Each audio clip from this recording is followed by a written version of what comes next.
Today I'll be playing Wii Jenga, specifically Jenga World Tour, published by Atari for the Wii and Nintendo DS in 2007. Man, Atari fell off hard after the 80s. What have they even been doing for the last 30 years besides re-release after re-release after re-release of games from the 2600 era? Let's see, Deer Hunter Online, Roller Coaster Tycoon, Haunted House, Pride Fest. Okay, that one actually sounds cool. First announced by Atari in 2014, Pride Fest was a simulation mobile game where you organized pride parades, unlocking more types of things to parade around and raising the neighborhood's fun level.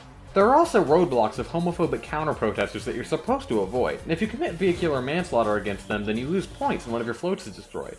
In 2017, Atari partnered with LGBT Media Inc., who took over the development of Pride Fest, renaming it to promote their dating app and then not maintaining the game. Although it still is on the App Store and Google Play, it's been impossible to actually run it since 2019. That's the issue you tend to run into with these online-only games. Unlike most physical releases, anything that relies on an official server to work will eventually quit running. Thank God we'll have Jenga with us till the end of time. Jenga World Tour was first shown off during E3 2007, where a playable prototype offered the world an eye-opening first glance at what a stack of wooden blocks would look like on a TV.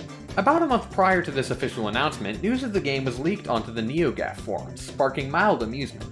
It released a few months later in November 2007 as advertised, but only on the Nintendo DS. All the Wii owners who'd been eagerly counting down the days ever since they saw a full-page magazine ad ended up disappointed, because the console version was pushed back a couple weeks into early December.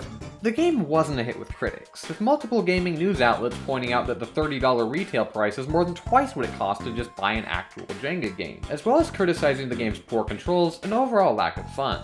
Cheat Code Central said it was, quote, not all it's stacked up to be. GamePro even went as far as to rank the game number 5 on their top 10 worst video games of 2007. In a dramatic stunt, they allegedly destroyed the game disc on video by throwing it at the wall of a controlled demolition site.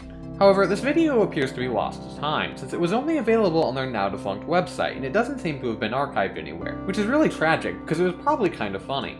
Now, to be fair, the idea of a digital adaptation of the classic block stacking game wasn't entirely baseless. After all, board game, video game, they're pretty much cut from the same plot.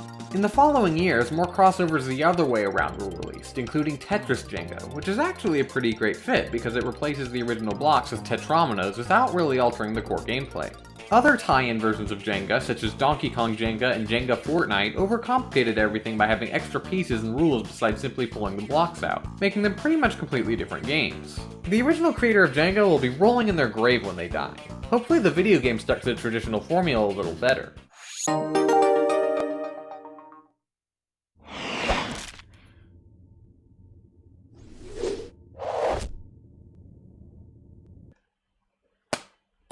That's bullshit. There are a few different game modes, which are pretty much just the same but with different rules for timing and scoring, and lack thereof. You use the Wii Remote to select and move blocks, and the nunchuck to rotate the camera angle. In order to avoid knocking the tower down, you have the option to use 2 push pins to lock the surrounding blocks in place, giving you more leeway for pulling out the one you're trying to remove. Although often overlooked, this is actually a legal technique in the official Jenga rules. The Wii Remote really isn't precise enough for this type of gameplay. It's fine for pointing at the screen in a specific direction, but when a game tries to have you angle your pointer and move things around in a 3D space, things tend to break down. Here the Wii Remote has a tendency to jerk around enough that it can completely reverse direction out of nowhere, making for a subpar block stacking experience. Yikes! She's coming down! When you lose, the game patronizes you with a multi-camera slow-motion montage of the collapse. One thing that instantly sticks out during this is that this dog which sits in the background still moves at normal speed. So either the blocks are ignoring the standard rules of gravity, or the dog just begins shaking uncontrollably whenever the tower starts falling.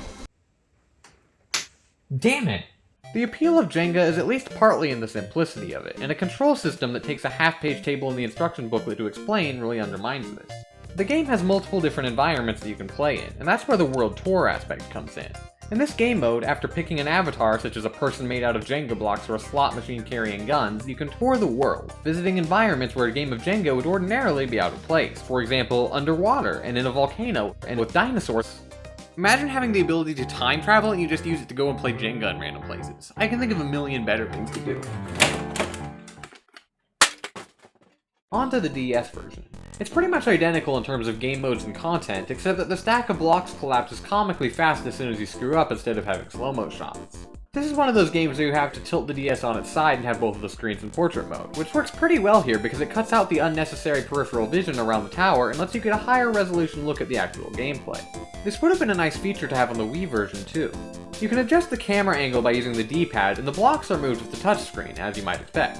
The controls are actually a lot better here because the touch detection is precise enough to not jerk around a lot. Instead of having to worry about depth when you place the blocks, you can just tap where you want them to go and then tap again with good timing to center them. This pretty much eliminates the feeling you get in the Wii version that you messed up somehow because the controls are bad. Not that this makes it any more fun to play, it's freaking Jenga.